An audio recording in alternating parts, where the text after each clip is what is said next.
Before one can ground at the void level, one must first know what the void is. So what is the void?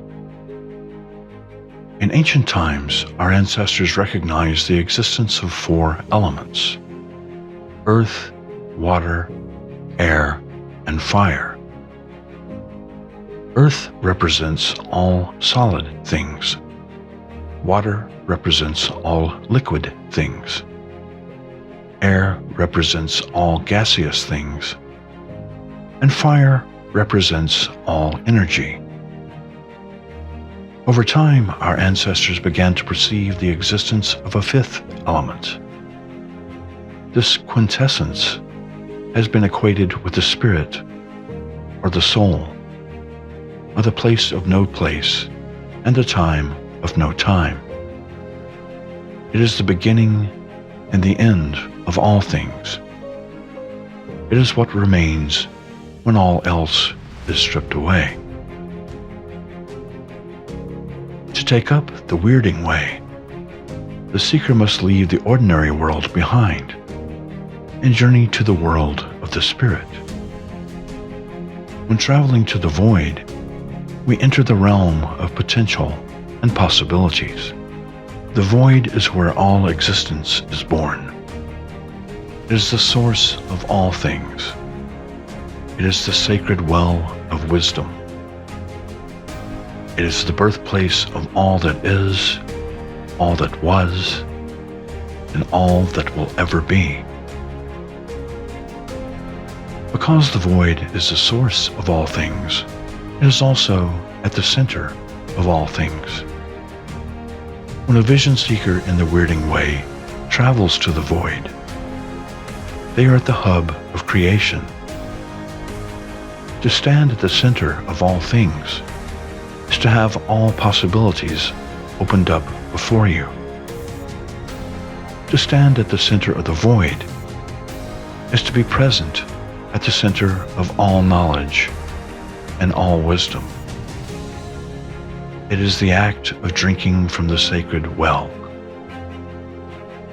In the Wyrding Way, the first step in leaving the ordinary world lies in learning to travel to the void. To begin the journey, one must have the proper motivation and the proper attitudes. Only then can the seeker travel to the center.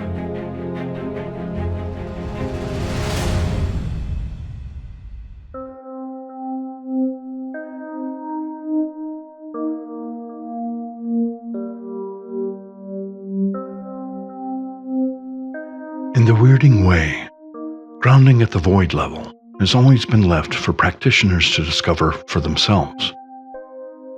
This is because the void level is such a deeply personal level of being that no one else can give another advice on how it should be done.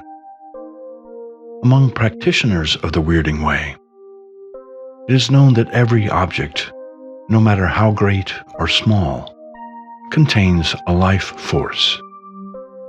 From the tiniest grain of sand to our planet, our sun, our galaxy, and all the galaxies in the universe contain a measure of life or the potential for life. When one who walks the Wyrding Way finds harmony with this life force, they are also at peace with all other forms of the life force. When the seeker is not in harmony, then the energy that is born of conflict is created. This conflict is not necessarily a bad thing. If there were no friction between opposites, nothing could have ever come into existence. The universe was born of the friction between fire and ice. So there are times when it's appropriate for the forces to be out of balance. If there is no imbalance among forces, there is no opportunity for energy to flow.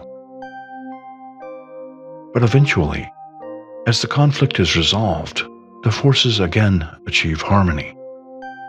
They achieve balance, and this balance leads to peace. It is my belief that this harmony of the forces is what others have called God. It is the unity of all things and all life forces at the center of the void. The attitude of the vision seeker at the void level is the attitude of reduction. If you wish to build a new home from old stone, you must first tear down the old home. This also applies to knowledge and wisdom. Before you can begin to build something new, you must tear down the old by challenging your preconceptions and your assumptions. Then, and only then, if you would gain wisdom, you must first learn to reduce the study of anything to its barest essentials. Ultimately, it can be reduced to two possibilities. Either a thing is, or a thing is not. When you have stripped a problem down to its most basic elements, the solution becomes easier. Learn to focus on solutions rather than on problems, and you will not waste energy being unbalanced. Remember also that sometimes there are problems for which there is no solution. To be grounded at the void level is to accept this fact. The key to such acceptance is to always strive to make things as simple as possible, but not simpler than possible. You must call upon your own inner wisdom to discern this when seeking solutions. If you're met with a problem that cannot be solved, ask yourself what would have to change about your own thinking so that you can accept that this problem cannot be solved.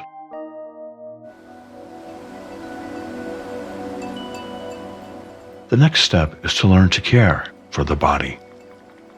This means not only taking care of your body's physical needs, but also grounding yourself before beginning any work in the Wyrding Way. It means learning the proper way to breathe for rituals and the proper posture with which to carry yourself while engaging in the rites. It also means learning to conduct energy within the body. Finally, it means being able to seek and to use the natural energies of the earth and of the natural world that surrounds you.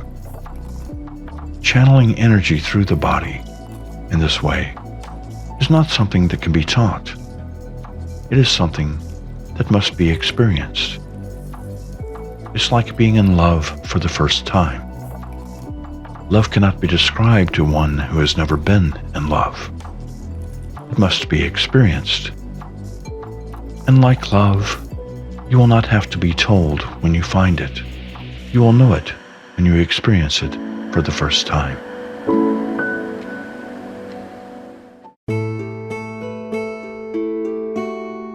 There are 5 breaths in the Wyrding Way. Quiet breathing is the breath we do naturally when we are not consciously focusing on our breathing. It is regular and even, not requiring any effort or concentration to achieve. This type of breathing is done for starting or ending a meditation, or for going about daily activities. Deep breathing is done by filling the lungs to their capacity from the diaphragm and then exhaling. To exhale during a deep breath, you would start with the lower reaches of the abdomen, pushing the air out there first, then through the lower chest, then through the upper chest. Finally, expel any remaining air by rapidly contracting the abdomen muscles. To inhale in deep breathing, reverse this process. Take the air into your upper chest first, then your lower chest, then your upper abdomen, and finally your lower abdomen. It may help to visualize the air as colored light entering your body. As the air enters and leaves your body, focus your attention on the sensations you experience along the way. Deep breathing is a slow and deliberate method of breathing. When you gain experience with this technique, you will be able to slow your breathing to no more than 2 or 3 breaths per minute. Deep breathing is used to achieve clarity, serenity, and calmness. Fast breathing is rapid, deep breathing. Fast breathing is best used in short bursts of no more than 30 seconds to 1 minute of duration. The purpose of fast breathing is to clear the throat and nasal passages in preparation for deep breathing or breath of fire. The dragon's breath, or the breath of fire, is a special type of deep breathing. You begin the dragon's breath by inhaling using the deep breathing breath. As soon as your lungs are completely full, rapidly exhale. Think of blowing out a candle. This rapid exhalation should be audible. Dragon's breath begins slowly and then gradually speeds up. When done properly, the breath of fire or the dragon's breath should sound like a locomotive gaining speed. Do this for no more than 3 sets of 9 breaths, pausing briefly between each set. The breath of fire charges the entire nervous system, leaving you relaxed yet energized. It should be used when a major undertaking is about to take place that will require a lot of energy work. This is especially useful before conducting a ritual.